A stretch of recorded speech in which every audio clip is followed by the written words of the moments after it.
and realized as a dancer and an actress, all I'm doing, and a singer, I realized how I've always understood how important movement is.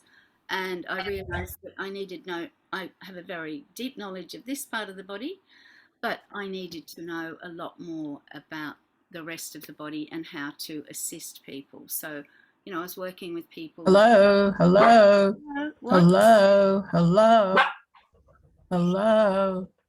Hello? Can hear you, Grace. Hi, Teresa. We can hear you. Okay. So uh, I I'd just done my performing arts diploma in Lismore, and so I spent 2.5 years dancing and singing and carrying on, having a wonderful time. And then someone mentioned that they'd heard about dance therapy on the radio. And I looked everywhere. I rang all the universities, no one had a clue. Um, and I sort of forgot about it. And then this is really woo woo. I went to a psychic and we're just chatting, and he suddenly said, Melbourne, why would you want to go to Melbourne? And I said, oh, well, I heard about this dance therapy course. And he said, wait a minute, they're giving me a message. It's a magazine, um, um, Aboriginal Islander Dance Company, Graham Murphy. And I went, oh, that sounds like Dance Australia. Yep, that's it, go and look it up, it's all in there. So I did. After the session, I went down there to the newsagents. There's Dance Australia with the Aboriginal Islander dancers on the cover and Graham Murphy. I opened it up and there was the Graduate Diploma of Movement and Dance half-page ad. And I thought, well, that's it. That's what I've got to do. So, and once I started that, I was then able to find out about dance therapy. So I ended up in group 3 of the IDTIA training with Marsha. But after 3 years in Melbourne, I just couldn't cope with the weather. So I moved up to Brisbane, which is where I continued to do my training from Brisbane, and I've been here ever since. And I sort of did, as soon as I got back up, I went gung-ho into practice. So I did, I worked in a special school 1 day a week. I did 1 hour a week, 2 half-hour sessions, one with a group of kids with CP, one with a group of kids with autism. And I developed that process. But in the meantime, I'd done some stuff in Melbourne as well, this generated this article that I wrote for someone that I did 40 sessions of dance therapy with. He was one of my clients at Deal Communication Centre, where I was also introduced to facilitated communication, and I'm still using that with people who have no speech and severe movement difficulties. So anyway, the two things came together perfectly, and I've been just embroiled in all of that ever since, including the controversy, which I just dismiss utterly. I've worked with some people for 30 years now, and I'm not going to turn around and go, oh, some expert somewhere has decreed that this is not evidence-based practice. I'm sorry, they can go and jump in the lake. I run a writers group for people who type to communicate. I've been doing that this is the 19th year now, and we've performed at festivals, Woodford, Brisbane Writers Festival, Queensland Poetry Festival, and we've had a cabaret, a musical, all sorts of things, and that's still going strong. So, and all of those people, I'm starting to now, Tracy's running a dance therapy course on the Sunshine Coast, Tracy Nicholson, and I'm starting to give those students to my clients, my speech therapy clients, to do dance therapy with. So dance therapy is slowly infiltrating the NDIS and the world up here. So I've also run workshops for kids with disabilities locally, Move and Groove, which is for adults with disabilities, and Spiral Dance, which is for the wandering well, as Marsha would call them. I'm never sure whether it was wandering or wondering, but anyway, either thing applies. And I do some individual work combining voice and dance therapy as well, because again, that's across both my professions. And I do a lot of improv. That's my playtime, is improv, based on Al Wunder's work, for those of you who know that. Right, so I'll show you what I've used as the basic framework for my workshops is Laban, and I use the material of movement from Sue Stinson's book, which is just here. Dance for Young Children, Finding the Magic in Movement. But I thought her framework summed up the what you actually do sort of thing quite well. So I use that, and I write all over it. I write down the music. I always write the music down this side of the page, because music's very important to me. It motivates me. I can be as flat as a tack and put some music on, and bingo, I'm up and going. And then I write down all the things that I'm going to do to demonstrate or get the person to experience those things. And the bottom line of what I'm doing is, this is a diagram from Helen Payne's book, which some student borrowed and stole, just putting that out there. But her book was called Group Therapy. You know that story, Connor. Yes. But this diagram, which I think should be a spiral actually, but the middle is the body, self and body awareness. And that's where the workshop starts. Body inventories, body boundaries, body activities, prelaterality, asymmetry and symmetry and balance. And then the next circle is the awareness of body in space, personal, planes, general, air floor patterns, levels, shapes, directions. And then the next circle is awareness of the body in time and energy, body control, gravity resistance, quality, efforts, breathing, rhythm, tension, release, relaxation. And the outer circle is, so all of that is the person themselves. And then the outer circle is relationship to others, objects, space, self. To lead, follow, support, trust, conflict, play, rebel, accept. And from my point of view, as someone who works with people who have been trapped in the most appalling situations, and some of them are still trapped, it's ongoing. If you looked at that, if you saw the ABC program about the public guardian and the public trustee, you'd get some idea of how corrupt it is up the top there. So in order to allow people to rebel and engage in conflict in a safe way, and to ask for and to learn to trust and to be supported, that's kind of my mission in life, as it were. So because I'm involved in the NDIS as a speech pathologist, I can also weave the dance the dance therapy in there. So I'm just in private practice and people find me. Sometimes I wish they didn't, but because they know that I can offer the dance therapy as well. So I've worked with some kids for like 10 years. So I've got a massive visual material from that, which I've applied for a grant to try and get that put on digital so it would be more available, but I haven't been successful yet, and I can't afford to do it myself anyway. That's another bit of research. And currently I have one of my supervisees is working with one of my clients, and she's been working in aged care a lot. That's Clara Pelt, and she's excellent, fabulous in that. And now she's engaging with the disability field. So we are actually going to work together. She's going to do most of the work on some more research into this whole area of what dance therapy can do, how it can transform somebody, even though they're an adult, even though they've never had any therapy, real therapy.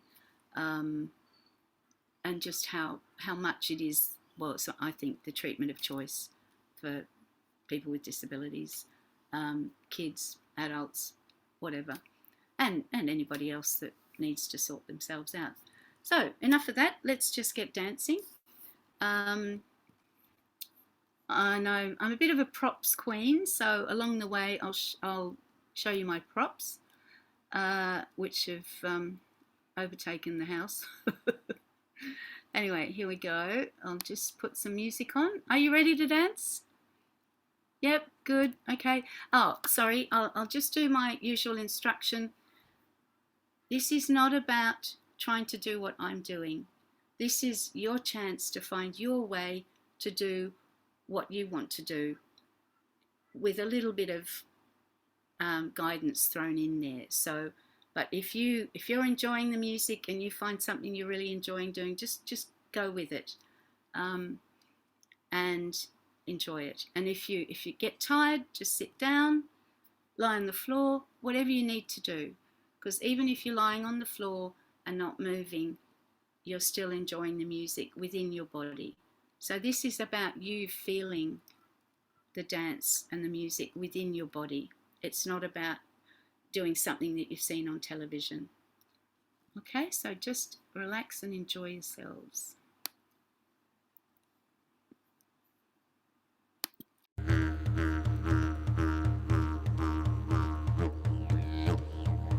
You all hear that, okay?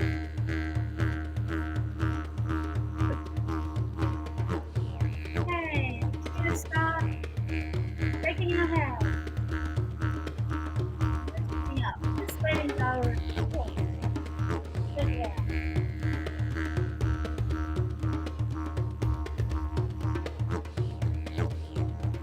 Put your hands forward, in front of you.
Okay, now just stand still. Put your feet a little bit under your hips and just see if you can stand up really tall. Imagine someone's just lifting your head towards the ceiling with a piece of string. So if you're leaning over, lift your eyes up so that you straighten your whole back out. And let's take some breaths. So breathing in and out. And just feel that breath going through your whole body and feel the energy sinking into your body. Goes all the way down to your feet and then it comes up again.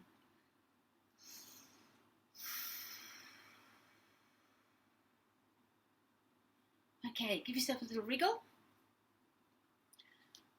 And now we're going to get the shakers out. So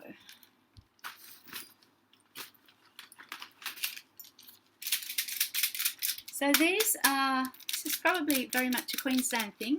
These are Poinciana seeds cases and they make lovely noises. So the reason I like them is they're free. So I can get any amount of them for nothing. You can shake them.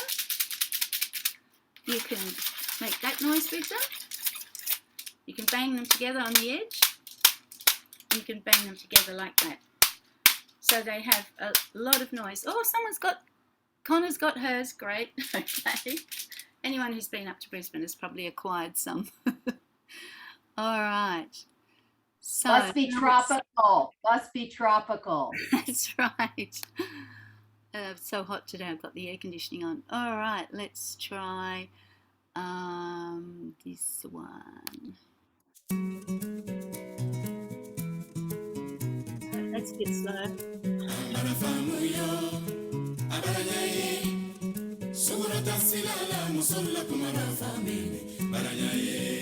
Okay, we'll do this one.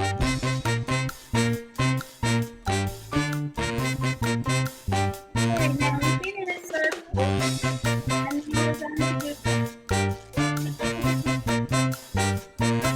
circle, and then areas around the body.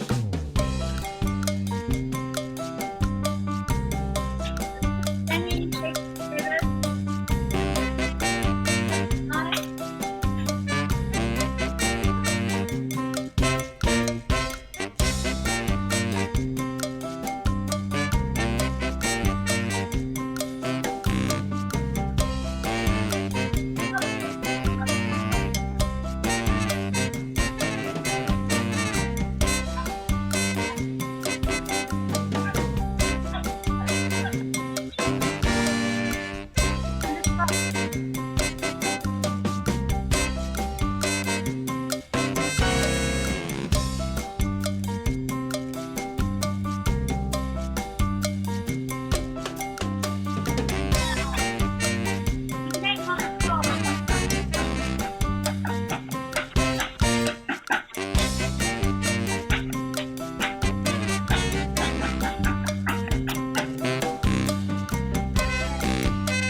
Alice, if you stay closer to your screen so we can hear you better.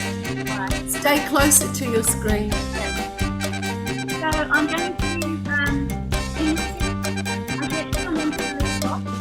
So someone begins to follow the leader and everyone behind. Alice, we can't hear you very well.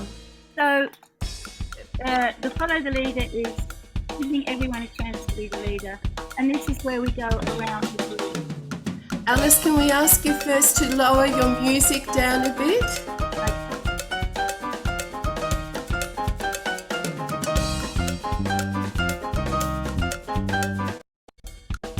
Oh, wait a minute, sorry, wrong thing.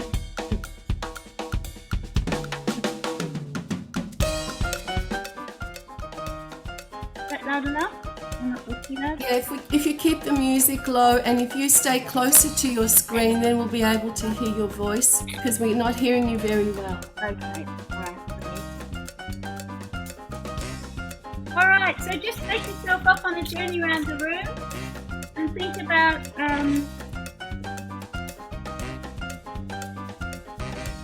so you're going to use your shakers and help them to give you clues how to dance. But think about where you're shaking them. Are they up above you? Are they up to the side? They're going across the body.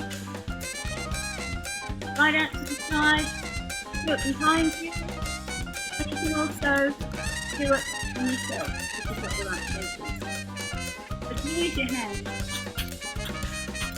And someone will be the leader and you can follow them. I'm not doing it right now, but you can follow someone else on the screen. But that person's going to lead you around the room. So you can go in straight lines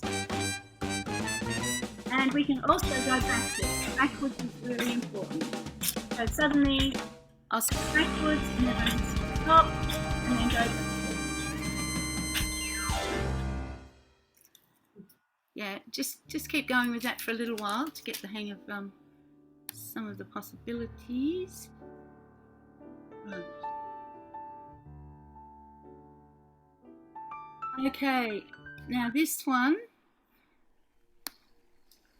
is doing it. A lot of people I work with find it really hard to use strong weight. They're tippy toe walkers, they can't plant their feet, they can't say no. They're like, everything's limp. So this one is about strong weight. So maybe we'll abandon shakers, but some people like to keep them. That's all right.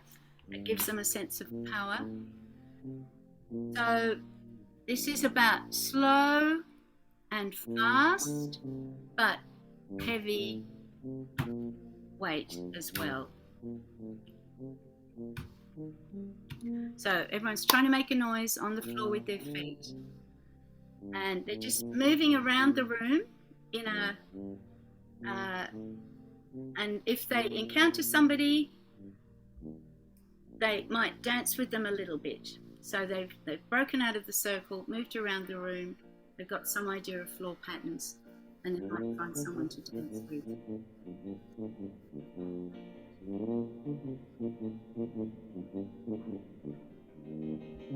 Yep, good. And if someone's just in a chair, they can do all this with their arms.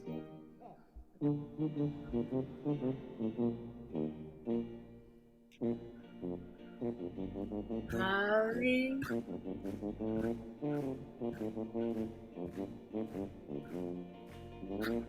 Left.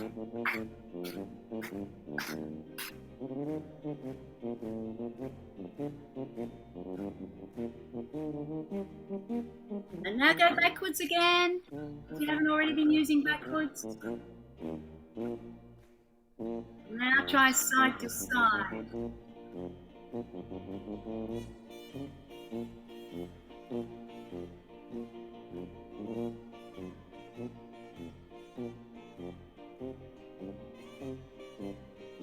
And just remember, there's other people in the room, so you've got to give them space. Don't invade someone's personal space. But if you feel safe with that person, you can clap hands with them. Really slow now. Lift those knees up.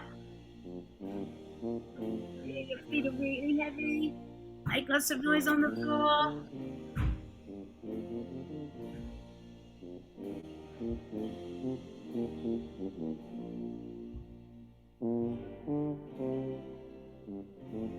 Yep, stretch those arms out in direction.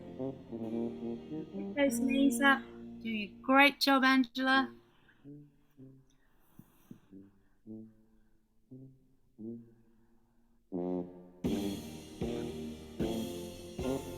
And ready for the big finale. Ta-da! Make a pose. Yay! Well done. All right, let's bring it down a bit now. And if find something a bit quieter. Where are we?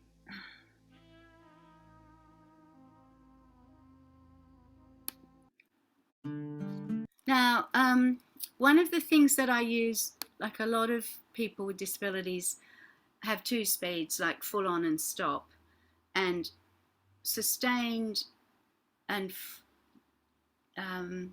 free flow, indirect space.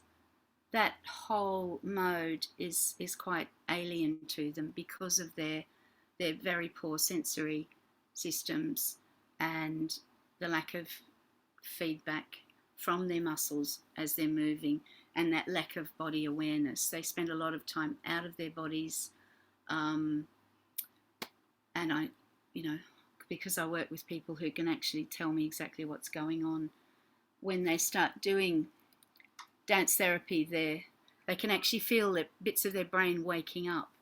And what we're doing with the group is we've got a psychologist, and she's teaching them all about the hippocampus and the amygdala and so on. And I'm teaching them about the motor cortex and the sensory systems that are the main problems for them. And so they're starting, and this all helps them to find a way to control their emotional overload, which is a really big part of autism.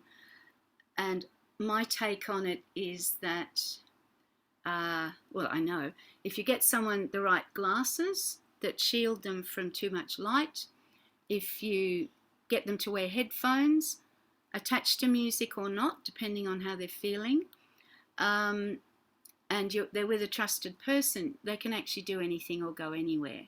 So it's a matter of calming the sensory system down enough so that it doesn't explode inside their brains all the time. So trying to get that gentleness and that control that you have when you're in a slow, sustained mode. I use the elastics. So after we've been a bit energetic for a while, we go into the space, and I've got them attached to a chair. I mean, normally I've got a whole bunch of people in a circle, and they're all holding onto one of the elastics. So I'm just going to try and demonstrate with me in a chair, which is a bit tricky. So you create a sculpture with the elastics, and I'll put the music on. Just to give you an idea of the sort of music that I would use for this. There it is.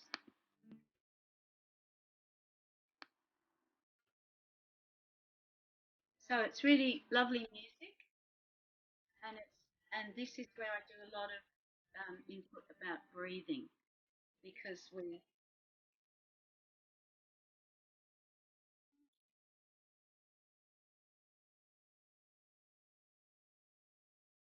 so you can create these lovely shapes, elastics. You can imagine I've got a whole bag of them, and every person's got two. So we can create these sculptures, and we just move very slowly and breathing out, in,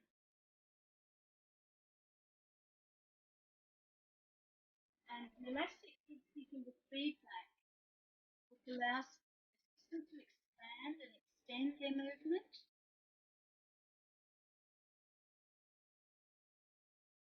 And we'll often have one person who's underneath the whole sculpture in the middle, and they dance up through the sculpture. Soloists and show off, but it calms everybody down, and it puts the whole room in place, and it gives them that experience of just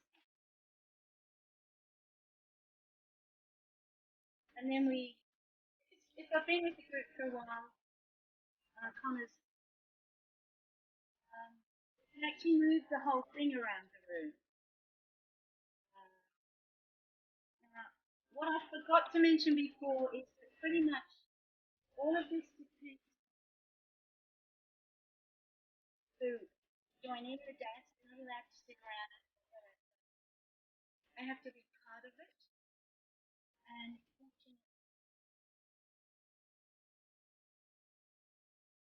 love it as much as do and just totally engage with the whole thing. So they're modeling. Anyway, that's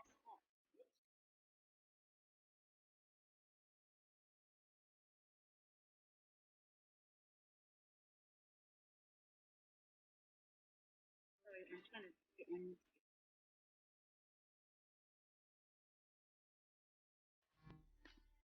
Okay, so we've calmed everybody down, and then it's time towards the end of what else have I missed out? So we've done the body inventory and some self and body awareness. We've done the awareness of the body in space to some extent. Haven't done much on levels, just because it's a bit tricky to do that. But if I'm in an ideal situation, there'll probably be some yoga mats, and we can actually do the individual elastics on a yoga mat. And people just love that. So they lie on their backs on the yoga mat, and they've got the elastic in their hands and in their feet, and so they're doing some really lovely developmental work without really knowing that that's what they're doing. And that helps them get down on the floor, because a lot of them are very frightened of being on the floor. And if, depending on the group, I can then do some mid-level stuff with some animal images, cats, bears, turtles, lizards, dragons, whatever works. So as a speech pathologist, I'm constantly feeding in images and movement language so that they then acquire that in their vocabulary, and it's attached to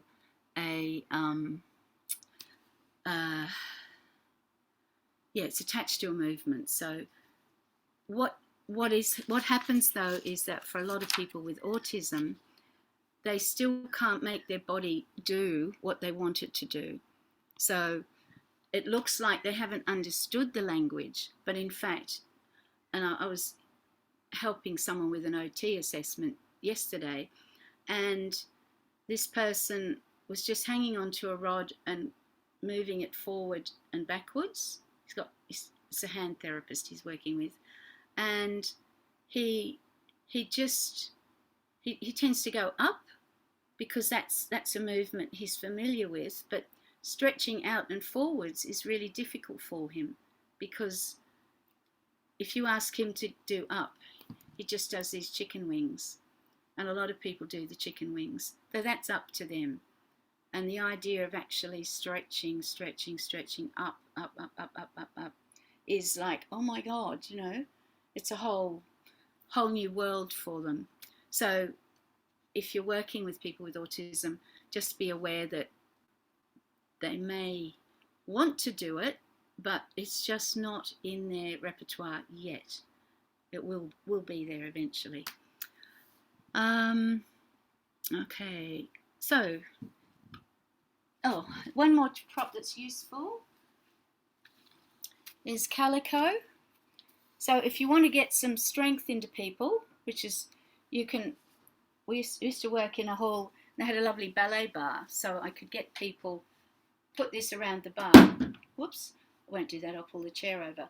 And people could lean on it, and you could get two people, one on each end, and they could really pull. So you could do all that push-pull stuff, which is kind of missing somewhere in their developmental process. And it's really tough stuff. You get two people, they've each holding on to this one, and they can do lots of interactive dancing between them. You can have one person with this around their waist, and the other person is guiding the person with it all around this way. And that sort of gets them to, you have to be very careful, of course. You don't want to you don't want to hurt anybody, but usually over time they get to be more subtle with each other and to enjoy dancing together. So it's a way of connecting people together who don't actually want to get up close and personal, but it's also a fun thing to explore and play with. So I've had these since I lived in Melbourne, still going strong. So you just get some really cheap calico and cut it up. It's about that wide. So they're lots of fun. And I can make shapes on the floor with them and get people to move through them or dance over them, whatever, create landscapes. And I do that with my long scarves as well. I'll just show you one.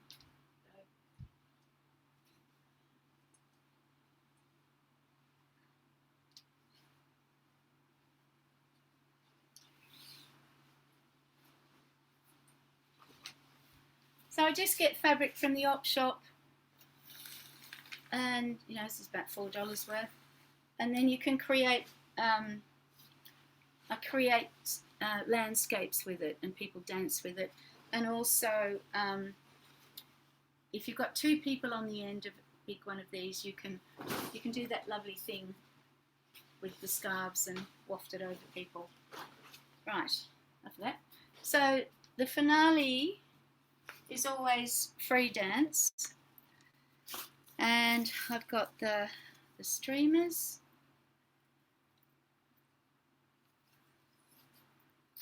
which I'm sure you all know about.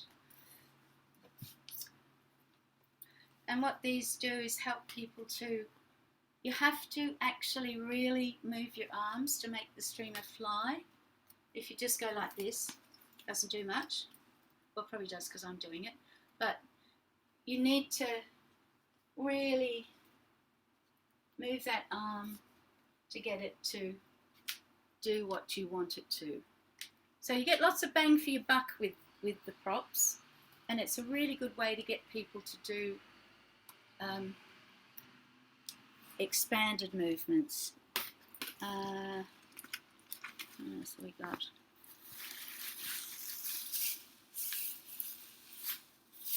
Some people prefer sequincy stuff, and again, you can get them to. This is all reject shop stuff. Whatever. So if you've got, and then we've got scarves, miles of scarves.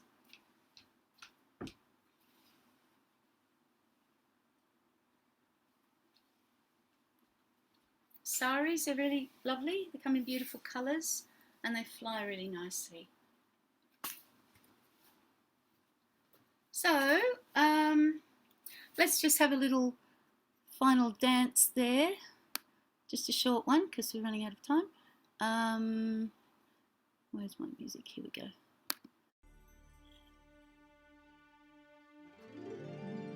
And everyone just picks their own prop and just goes out into the space as their own thing.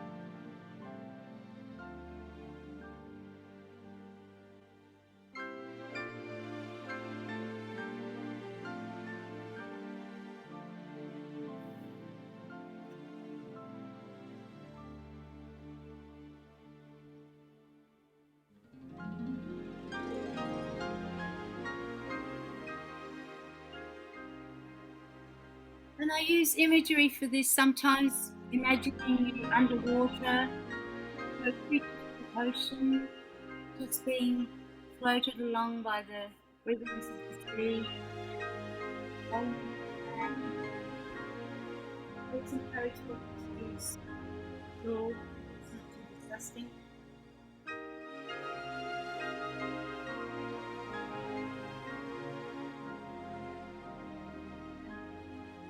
Where they often interact with each other in positive ways.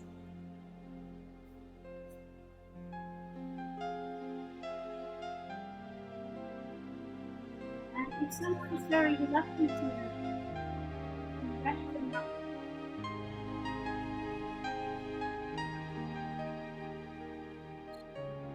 gradually unwind them.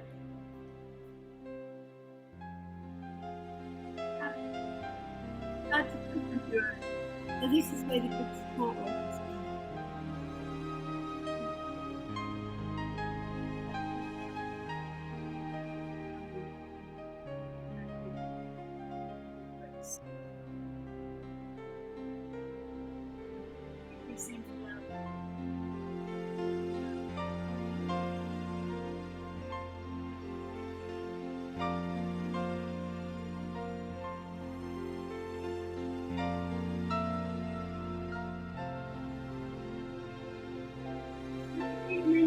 Swirl and swirl and swish and swish and all those lovely movement words.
Okay, so just, and again, come back to your rest position, standing tall and breathing,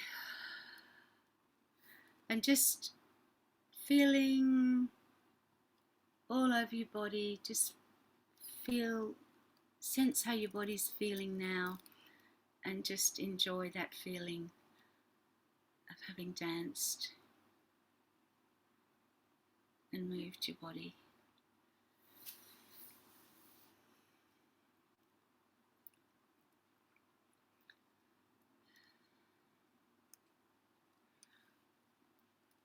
Okay, so we have 9 minutes for questions.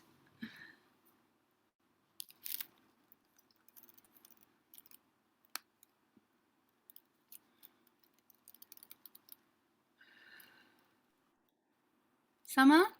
Yeah, I just wondered if you could share with me your secret where you get your elastic bands, and also when you do this group sculpture, is there a center point like a chair and somebody in it, or how do you does everybody choose their position in the sculpture? You've got, Yeah. unfortunately, where I was, the last time I was doing it as a group, I wasn't allowed to film them. Their parents wouldn't give me permission.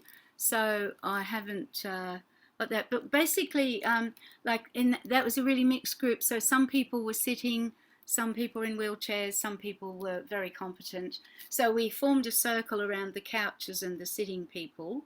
And all the support workers that were around were there, so it was quite large, because I suppose half the group had a support person with them.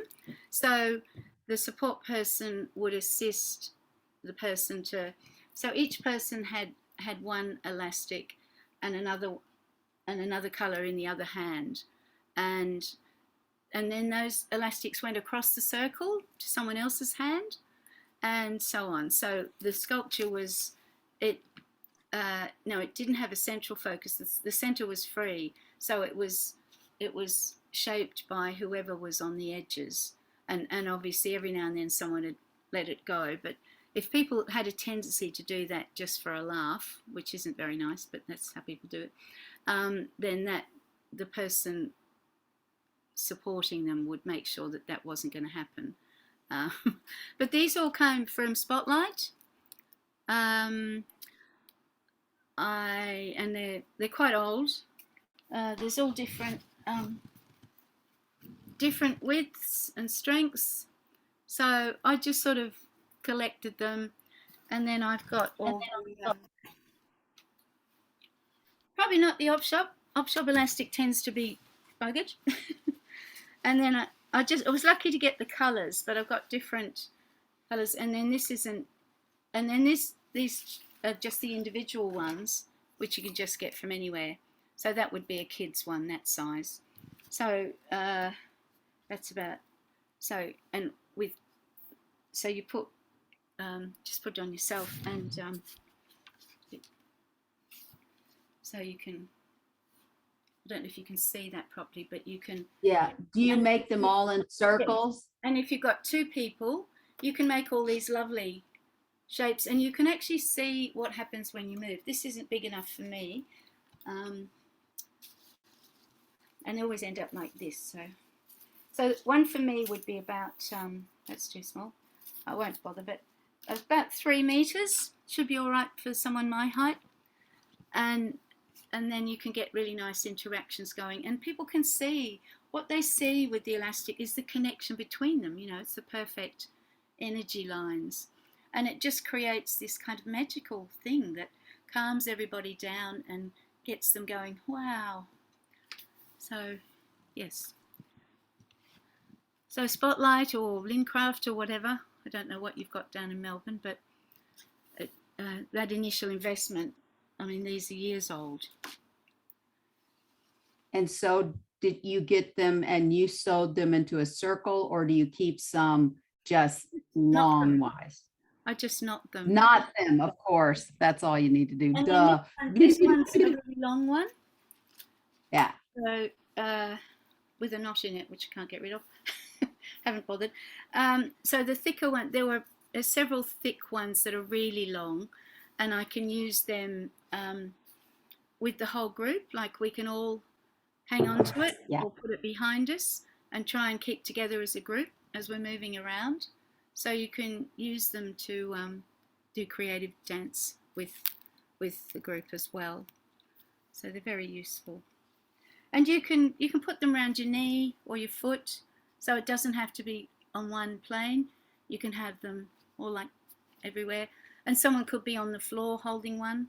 So there's always one person who wants to lie on the floor, so you just give them some elastic, and they're creating this other shape within it. Good question, Summer. So, Alice, we've got a few raised hands. Mariana? Oh, right. Oh, God. Just a minute.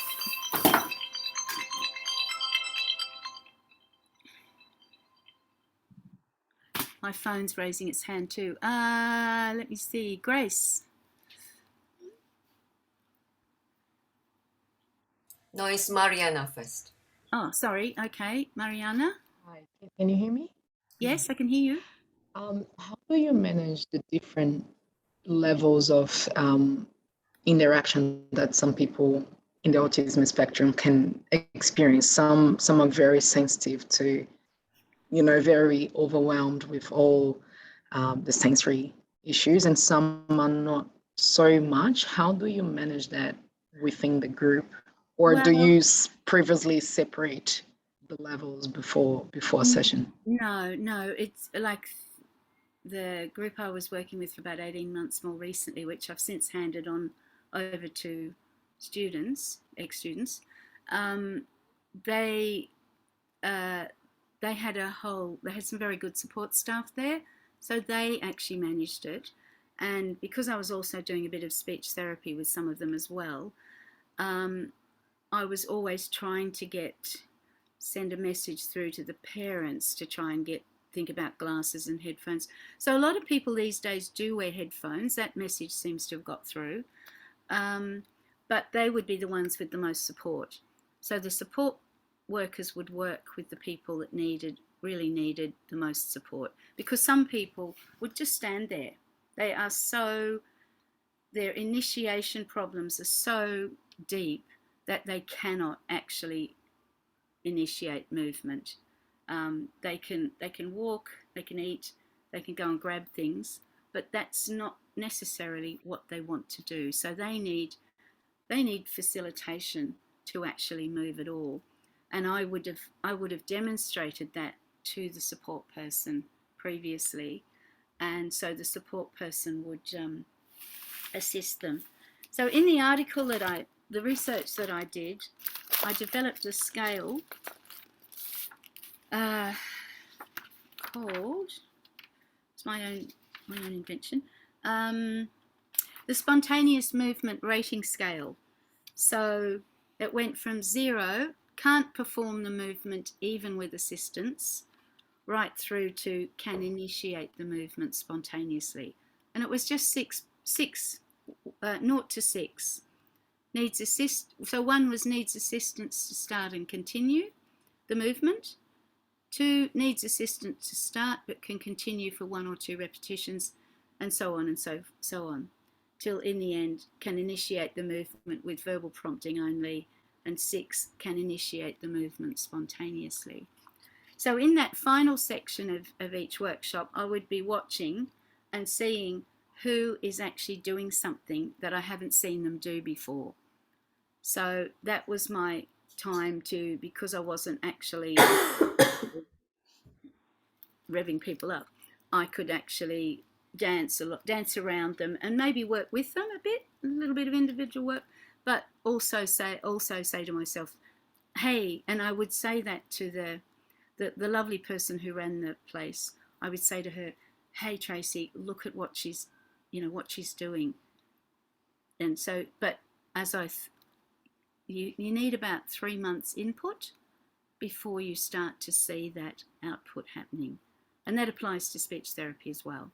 So I always work on that. So I'm not expecting much for 3 months. This is sort of weekly stuff.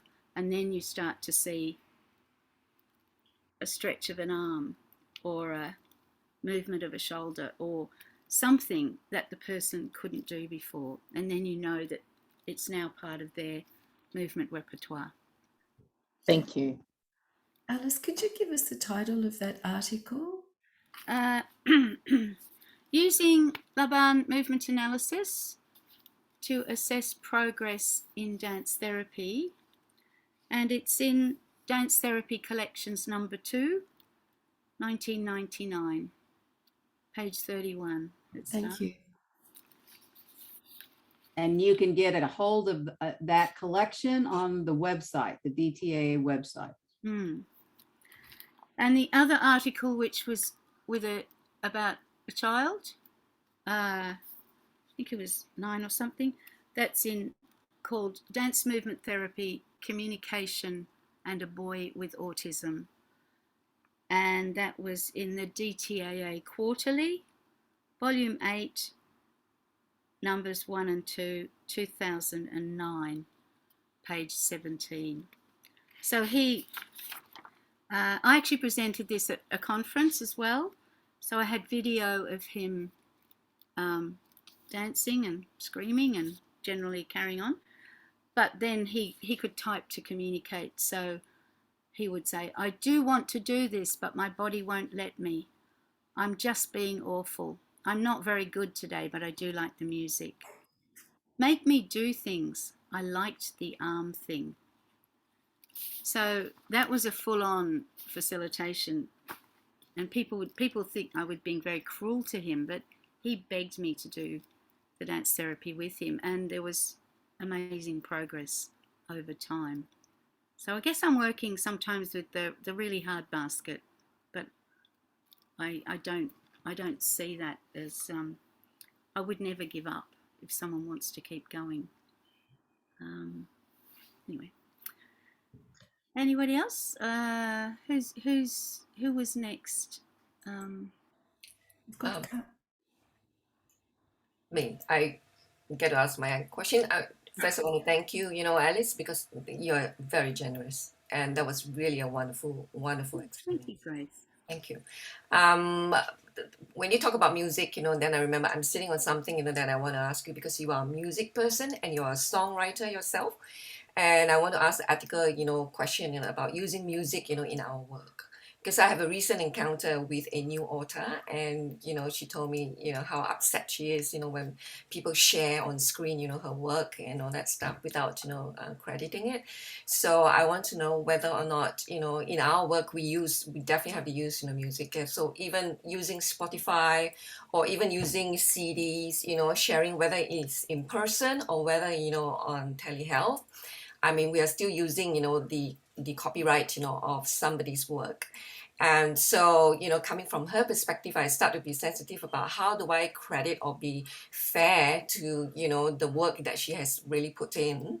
And yet, not hampering, our own work. So I want to know what is your stand on this? How do we go about? I mean, we have been If I using. was using the music for a performance, I would have to pay APRA. APRA is the organisation that looks after musicians and makes sure that if their work is being used in an open forum, then the artist gets paid. But so in the early days, I was approached by APRA and they said, you've got a studio. And I said, no, I don't. And I don't do performances. We don't have the end of year performance thing. So there's no...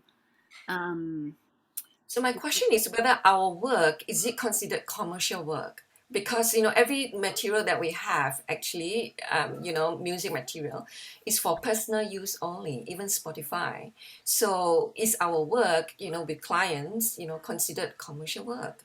Are we breaching, is it an ethical problem or is it just... Yeah, I see that, but Oh, jump in the lake, I huh? looked into it because I Yeah. was, happy to pay the APRA fees and things, but I didn't have to because it was okay. It fitted within the framework of personal use, or I'm not using it to get any.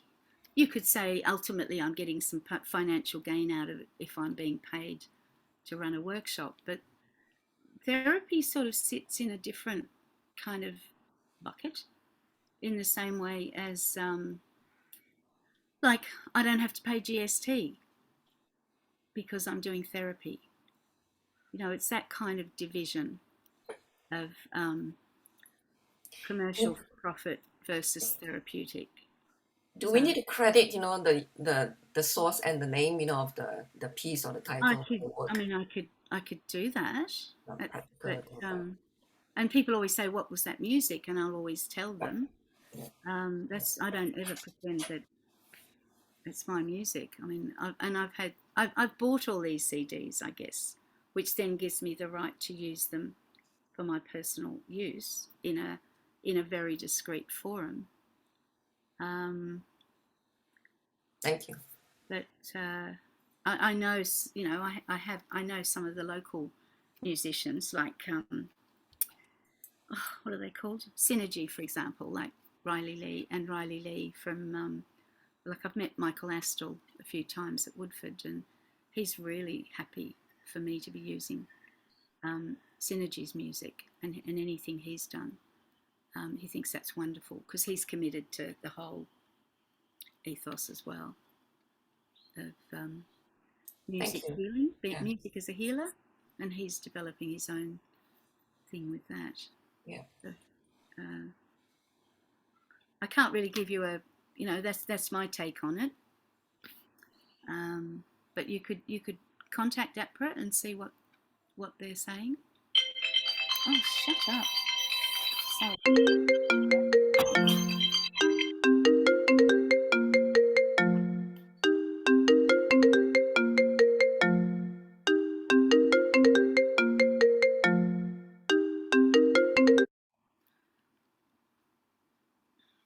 Sorry.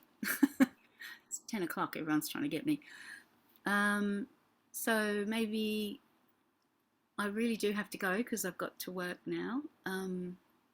So it's been lovely seeing you all. Is there anything absolutely burning that someone needs to say? Oh, can I just ask if we can have one of your lesson plans, the lesson plan that you showed? Okay. Yeah, sure. I'll arrange with who will I send it to? Will I send it to you, Maeve, or Angela? I'd hope you can hear. Oh, yeah, you can hear me. I just want to say another place to get props is, I know in Sydney you can go to reverse garbage. And I think in Melbourne they have a reverse garbage as well. I don't know of any other state that does, but I think if you look for your recycling places, they've got some amazing stuff that you can use. That's all. Does Dimmy still exist?